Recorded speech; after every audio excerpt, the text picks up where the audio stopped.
السلام عليكم ورحمة الله تعالى وبركاته. اليوم في هذه الحلقة ما غندويوش على شي برنامج ولا شي حاجة، غندويو على اتصالات المغرب.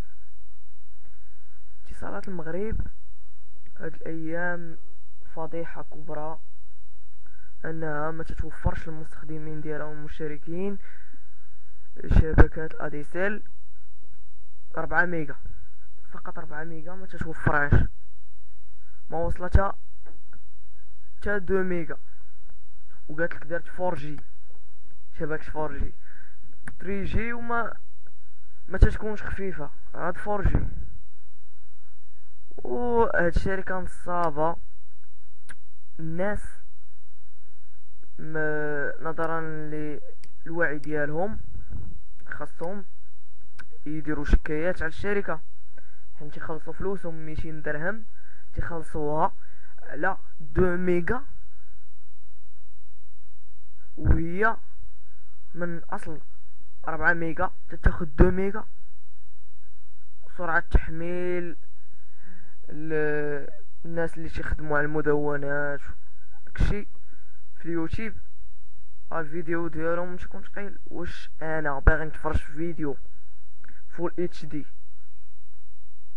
وتتواعدني الشركه ب4 ميجا باش تعطيني 2 ميجا وما تيتمكنش ليا باش نتفرج في الفيديو؟ هذا راه هبال. نشوف واحد المثال. الشركه في الصفحه ديالهم فيسبوك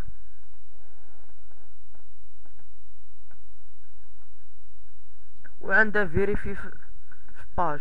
انا ما فهمت والو في هادشي.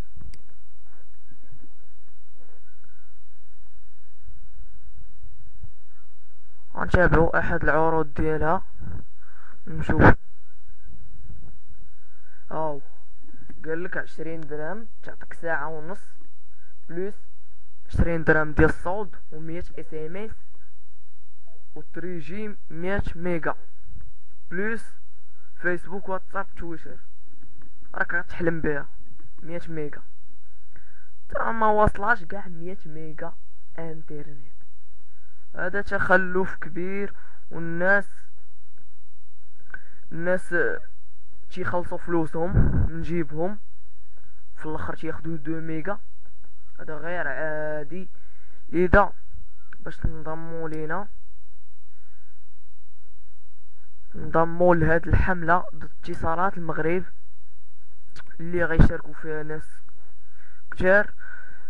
ما عليكم غير ديروا فيديوهات ديالكم ولا انتقادات ديالكم على هاد الشركة في هاشتاغ حملة لا لاتصالات المغرب. كنظن الحلقة كملات، عرفتوا واستوعبتوا واحد الفكرة على اتصالات المغرب. ما عليكم غير تشتركوا قناتنا على اليوتيوب وتبارطاجيو الفيديو باش يوصل لكل شيء، وصل هذا الميساج وكلنا ضد اتصالات المغرب.